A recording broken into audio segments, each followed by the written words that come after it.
Okay, quick demo from start to end of the voxel stop motion stuff. So I'm going to delete this default sphere, and I'm going to make a new voxel object. So I've got this empty container. I'm going to bring up the animation panel, just pop it over there, make sure I'm in the dope sheet mode. And it's simple as you press new to put in a new keyframe and just draw a thing. Whoop, I've got symmetry turned on, so I'm going to undo that. Go back to my brushes and make sure symmetry is turned off. I might even pin this and just keep it parked over there when I need it. Okay, so let's go new. So I'm going to do a 1, 2, maybe make use of the fact that I'm in VR. Put the 4 over there somewhere, and then the 5 is over here. Maybe up there. Cool. So now if I play back, 2, 3, 4, 5. 1, 2, 3, 4, and it's in 3D space. Ooh. So then to do sort of like a transition between them, let's pull this a bit closer. I'm going to go like sort of maybe 3 frames before and just do some sort of implied transition. So I'm going to put a new keyframe here, and I might make this one sort of maybe just loop over the top. So it's going to go up and over for that one. For transitioning from the 2 to the 3, I might make that one go under. So maybe go like that.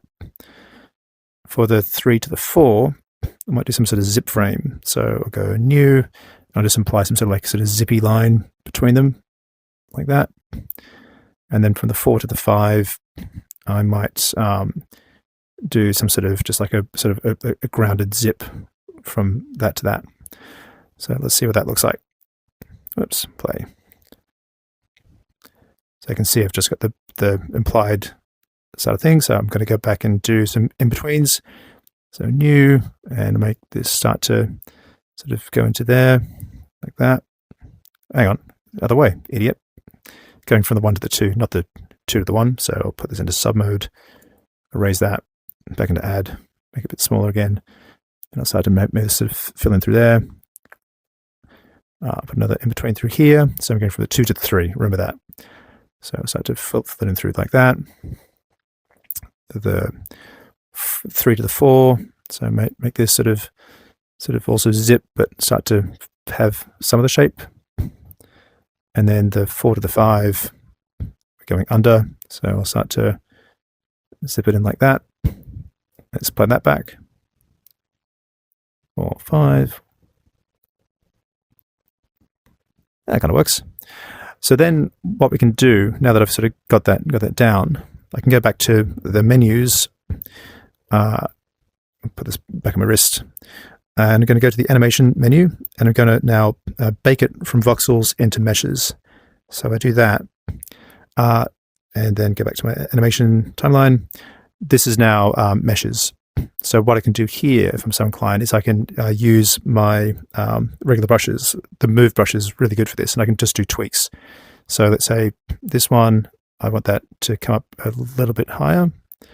So I can just sort of bend it into place, make sure symmetry's turned off again. Symmetry's, oh no, it's off, it's good.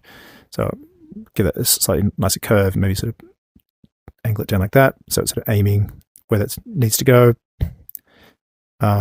Oh, I keep forgetting, I'm going from the 1 to the 2, not the 2 to the 1. So if that's the middle frame there, I'll maybe give that a bit more of a tail, squeeze it in, go like that, maybe fatten that up a bit. I think that's pretty good. And then let's do with this zip frame, get you out of the way. I'll try and give this more of a nicer shape through there. So what I haven't worked out yet is how to draw new in-betweens should I want them to.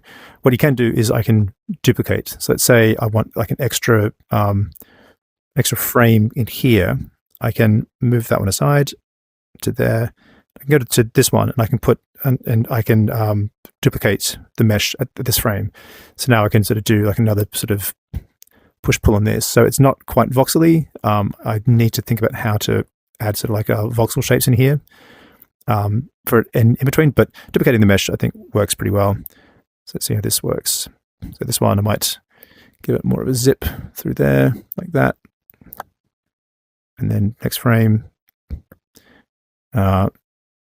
sort of equal amount of zip through there, and then tail that up a bit, maybe to there, and maybe give it a bit of an overlap actually, so it kind of goes out then in.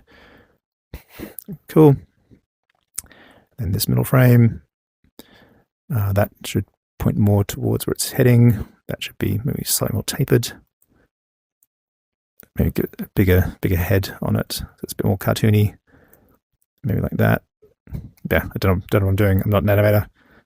And the middle frame, more of a zip and more of a rounded shape, like that. And taper that off a little bit. See how that looks. Yeah, that kind of works.